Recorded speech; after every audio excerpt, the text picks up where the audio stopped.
Right, so today I wanted to talk a little bit about this tweet from Sven Henrik saying asset price inflation for the rich, consumer price inflation for the poor. And that's about the best way to sum up what's going on right now in the economy, and when it has to do with people's finances and stuff. And there's a lot of problems to break down here. I mean, more than someone could go on for hours talking about all these things, but um, this is what's going on. I mean, I don't know a better way to put it. And the worst thing about it is most of the people that pretend to be against this stuff are the ones that are the biggest supporters of it, right? The people who want, welfare and UBI and all this kind of stuff, they are the ones that are causing these problems, right? The people that pretend to be the most against the gap between the rich and the poor are the ones that perpetuate these problems the most. And why is that? Well, it's very simple in that their solutions don't fix the problems. What is the average person's solutions when it comes to hearing, oh well, Elon Musk has $100 billion, which isn't true. It's actually his net worth. He doesn't have even anywhere close to that in actual physical dollars. But just for sake of argument, what does the average person hear? Oh, we got to raise taxes, right? Well, it just proves they have no idea what they're talking about, because if you actually knew what you were talking about, you would know that Elon Musk doesn't take a large, if any, cash salary. And the vast majority of billionaires all do that. So raising taxes won't have anything to do with that. And then you get snarky people be like, "Oh, let's have a wealth tax."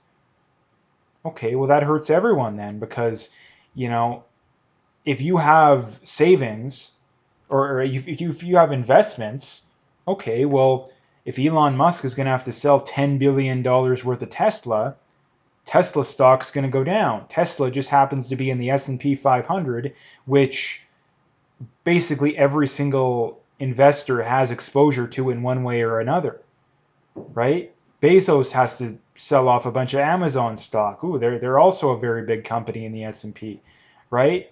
And I mean, some of these are in the Nasdaq as well, which a lot of people have exposure to as well, right? So it's not going to help the everyday person as much as you think. And here's the other problem: the government's not going to take that tax money and be like, yeah, that's good enough, everything's good to go. The government is going to blow that money. They're just going to use that money to buy votes, right? Like, thinking that raising taxes is going to end poverty is like thinking that giving a crack addict, $1,000 is going to make them not be a crack addict. No, it's just going to perpetuate their problems.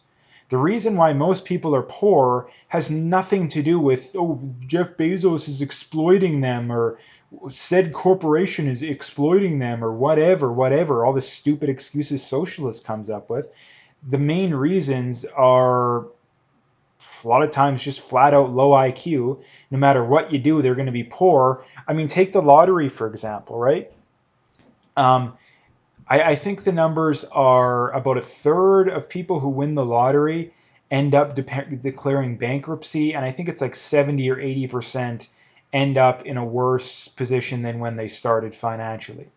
So that just proves that when it comes to poverty and the average person, it has nothing to do with a lack of money and everything to do with a lack of understanding of money and understanding of finance, right? Most people, right, if they simply understood finance and understood how the real world worked, they could bring themselves out of poverty. The fact that you think that the only way they can get that, not you, but a lot of people out there think that the only way that we can get these people out of poverty is the government stealing money from other people and giving it to them. What you're saying is they're too stupid to figure it out for themselves.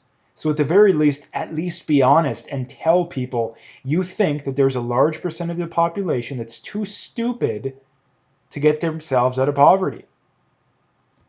Right? Now, again, the problem with people say, oh, how do you think we should fix it? Well, that's a very big problem, because it's a problem that you cannot fix. You cannot end poverty. It's not possible.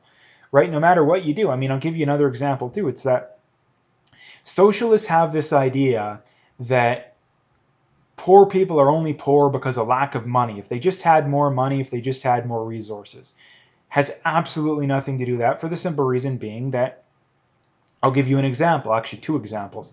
The first one being is take anybody who exists right now, right? Anyone, even someone making, working a minimum wage job, right?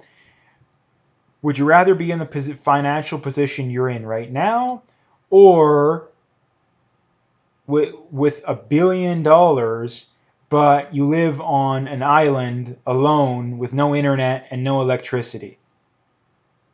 Everybody would still prefer the position they're in. So it has nothing to do with a lack of money and everything to do with a lack of production, right? Because money means nothing if you can't buy anything with it. So the example that I would give that would make more sense, that isn't where it isn't as exaggerated, is that if we gave everybody $1 million, right? Or let's say everybody was a net worth below $1 million would be a better way of putting it. We gave every one of them $1 million. We either taxed it or we just printed it up. What would happen? Well, a lot of those people would stop working. And what would then happen is they still need to buy things. So what's going to happen? The cost of goods and services is just going to go up to make up the difference. So we're not any further ahead. So the entire point I'm trying to get at here is these socialist or quasi-socialist solutions to poverty do not work, right? They don't work. Partially because the people that claim to have these solutions have absolutely and utterly no idea how the real world works. And number two, even if they do, they're still wrong, right? So these problems are going to continue to get worse and worse and worse. And the main reason for it is pretty much nobody knows how the real world works. What percentage of people out there could tell you that people like Bezos and Elon Musk don't take a cash salary, or if they do, it's very, very low? Like to the point to where raising taxes would have literally no effect. What percentage of people know that? Maybe 1%? Right? Like the average person, when they hear that, yeah, Bezos's net worth is 150 billion or Elon Musk's is 150 billion, the average person legitimately thinks that they have $150 billion sitting in a bank account, which is absolute and utter insanity. You would have to be borderline retarded to leave a significant amount of your money in a bank account. Aside from, a handful of exceptions, like maybe, you're saving up for you're going to buy a house very soon and you need it for a down payment or something along those lines. But you have to, you're stupid to leave a significant amount of your money in a bank account, because anyone with half a brain, or any financial half a brain, I guess a better way of putting it, knows that inflation is running very, very hot right now, upwards of probably 5 to 10%, right? So if you have $1 billion in a bank account, you're losing 50 to 100 million dollars in purchasing power by leaving money in a bank account. So no sane individual would leave money in a bank account. And if you're dumb enough to think that Bezos or Musk has billions of dollars sitting in a bank account, then you deserve to be poor, as far as I'm concerned. And that is the only, again, people bring up, oh, you complain about all these problems. Well, people don't actually do it that much, but I'm sure there's some people thinking about that. Oh, well, you point out all these problems. What are the solutions? Well, the big problem with that question is there's no easy solution, right? And that's this is the reason why these problems are so perpetual, and it's such a negative feedback loop, is that the solutions to the problems are the last thing people want to do, right? If you're hooked on crack, the last thing you want to do is deal with the withdrawals of not smoking crack, right? So people just keep doing it. And as a society, we are addicted to free this and free that, and we can't stand to see people suffering. Well, because we can't stand to see people suffering, people are going to suffer more and more and more. Because there's a lot of people out there that no matter what you do, they are going to be poor, right? It doesn't matter what you do, they will be poor, right? Again, like I say, coming back to the whole lottery thing, there's a good percentage of the population, at least a third, that doesn't matter how much money they have, they will always revert back to where they were before, which is broke, right? These people win millions of dollars and yet they still end up broke. Why is that? Is because it doesn't matter what you do, they're going to be in that position. And the only way to fix the problem is for those people to be broke, because intelligent people be like, hey, this person made terrible decisions, I'm not going to make those same decisions. When people make terrible decisions and they get bailed out, what happens? You get more terrible decisions. So the solution is actually very simple. It's to stop incentivizing people to make terrible decisions, right? If people want to live insanely unhealthy lifestyles, you don't pay for their health care, you make them pay for their health care, right? If people refuse to work and they're able-bodied, you don't give them free stuff, you make them work, or they end up homeless, or they're going to have to beg other people for money, right? It's really not complicated. Now, here's the thing. I do think that there is some people, definitely not the majority, but probably 10, maybe 20, 30% of people that, are on, if you look at people who are on, government assistance and stuff like that, I'd say, yeah, maybe 10, 20% of them legitimately can't catch a break, have gotten really unlucky, and they legitimately deserve some help. Here's the thing with that.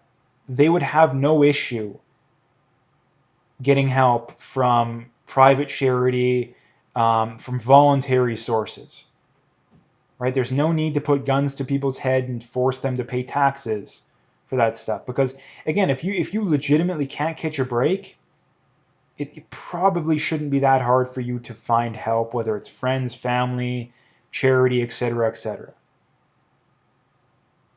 Right?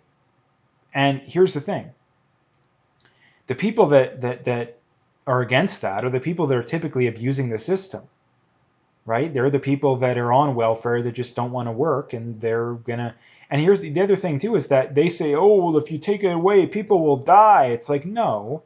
I mean, what they're really saying is, well, what's actually true is their genes will die, right? And that if you have a welfare state, the lazy, you know, are selected, spray and pray, free this, free that, like the leftist type, that gene pool does really good, right? When there's no welfare state, the more K selected, the people that have a better ability to defer gratification, that's the gene pool that does well.